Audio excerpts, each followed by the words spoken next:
ప్రతి ఒక్కరి జీవితంలో అనేక అనుభవాలు ఉంటాయి.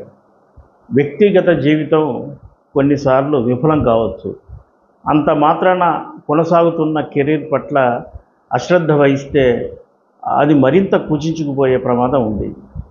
తాజాగా మనం నటి సమంత కెరీర్ను ఉదాహరణగా తీసుకుంటే ఆమె ధైర్యాన్ని, ఆమె స్ఫూర్తిని మనం ఖచ్చితంగా అభినందించాల్సిందే. వ్యక్తిగత జీవితంలో ఆమె విఫలమైనప్పటికీ నటిగా తను కొనసాగుతూనే ఇప్పుడు నిర్మాతగా కూడా మారారు.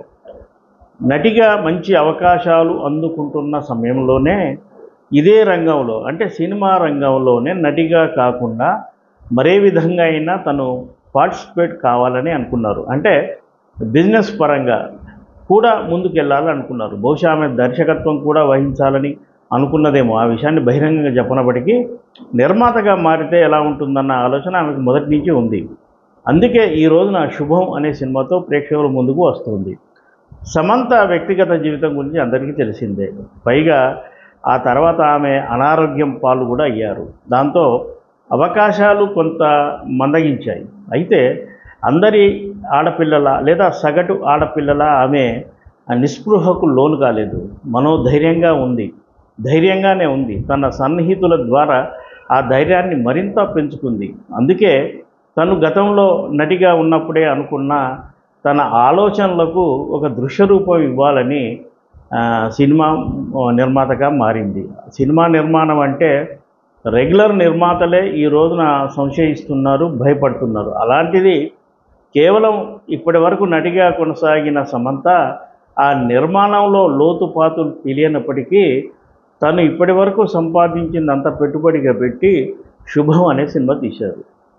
నిజానికి సమంతకు నటిగా ఆమెకున్న సర్కిల్ ప్రకారం ఒక మోస్తారు హీరో డేట్స్ కూడా ఆమె సంపాదించుకోగలదు. లేదా ఒక అగ్ర హీరో సినిమాలో నిర్మాణ భాగస్వామిగా కూడా రాణించగలదు. కానీ ఒక వైవిధ్యమైన కథలు, కొత్త కథలు ప్రేక్షకులకు అందించాలనే తపన ఆమెలో కనిపించింది.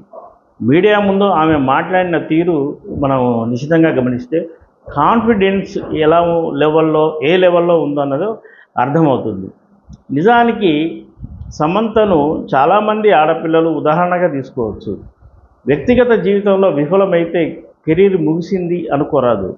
మరింత దూకుడుగా దూసుకెళ్ళొచ్చు. అదే రంగంలో కొనసాగవచ్చు అని సమంత కెరీరు కొత్త తరాలకు ఒక పాఠంలా ఉంటుందని అనుకోవచ్చు.